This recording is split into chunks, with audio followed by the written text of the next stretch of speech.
Hey everybody, welcome to another installment of Brad Cook Stuff.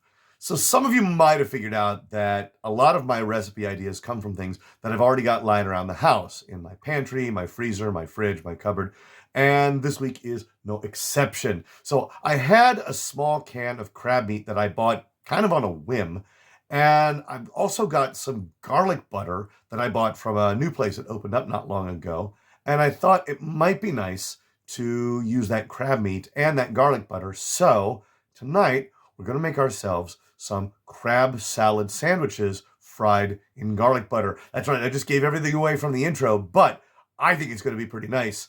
I figure I have about enough to make 2 sandwiches. That's my prediction right now. I think I can make 2 sandwiches and that'll be it. So let's go ahead and take a look at the ingredients and see what we're working with this week.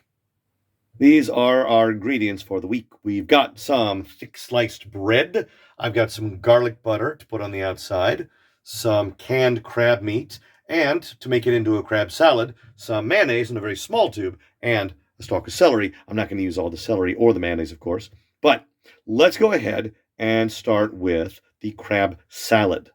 So we start with our canned crab meat. Next, I'm going to chop up this celery. Well, I chopped up most of that celery pretty fine. I'm going to go ahead and mix what I've got in with the crab meat, and the rest of it I'm going to save for a later project. All that's left to do is to mix in a little bit of mayonnaise. After mixing in the mayonnaise, I also mixed in some salt and pepper. So I mixed in the salt and pepper and tasted a little bit, and it's still kind of missing something. So it was recommended to me that I put in something with just a little bit of spice, so I put in a whisper of my Taiwanese togarashi, the red spice that I'm fond of using. Let's mix that in and see if that helps. In some small way, that actually makes it taste better. Anyway, I'm going to put it in the fridge for a little bit. All right, now all I have to do is butter the bread, put in some of that crab salad, and fry it up. Since I don't have a lot of bread or crab salad, I'm going to put a generous amount of this garlic butter on each piece of my thick sliced bread. That's both halves coated in garlic butter. Let's fill it up with some crab salad. I think that's enough to cover it. Don't want to put too much on there because when I flip it over, there's a really good chance that it'll spill out. Anyway, let's give it a try.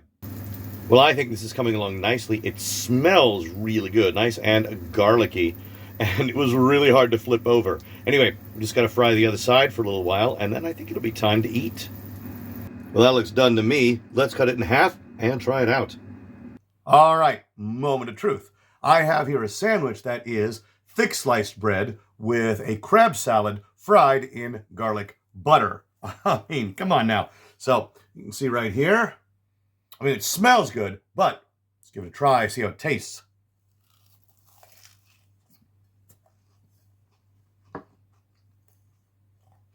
That's actually pretty good. This is really nice. I mean, that thick bread is excellent. It's a perfect thickness. I'm really glad I picked it. And of course, frying it in that garlic butter makes the outside nice and crispy. But we've got that kind of crab salad with the celery on the inside, which also has a little bit of its own crispness. I'm not sure I'm tasting the crab, though. I think we need a little bit more, of course. All right. I really like this. It's got a little bit of everything that you want. You've got some vegetables. You've got your protein in the crab meat, but not too much.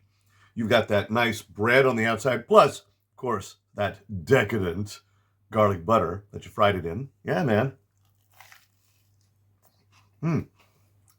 This is really good. I'm really pleased about this. Now, could I have used imitation crab? Absolutely. I happen to have a can of real crab meat, but imitation crab would be just fine, although in that case I would recommend kind of pulling it apart so that it is a little bit more mixable for the salad, if you will. Yeah, I mean, you could use any number of things. If you don't want to use celery, I would say maybe a little red onion would probably be pretty good in it if you'd rather use that instead. If you don't want to use something spicy with crab meat or imitation crab, a little Old Bay seasoning is never a bad idea. I just don't happen to have any. But really, as it is, this is pretty damn tasty. So I think I can call this a success. This is actually dinner for me tonight, so I'm going to go ahead and finish what I got here. And if I want some more later, I've got enough fixins that I can make another 1.5 sandwiches, which is just about perfect. As always, I appreciate you guys stopping in, and we will see you in the next video.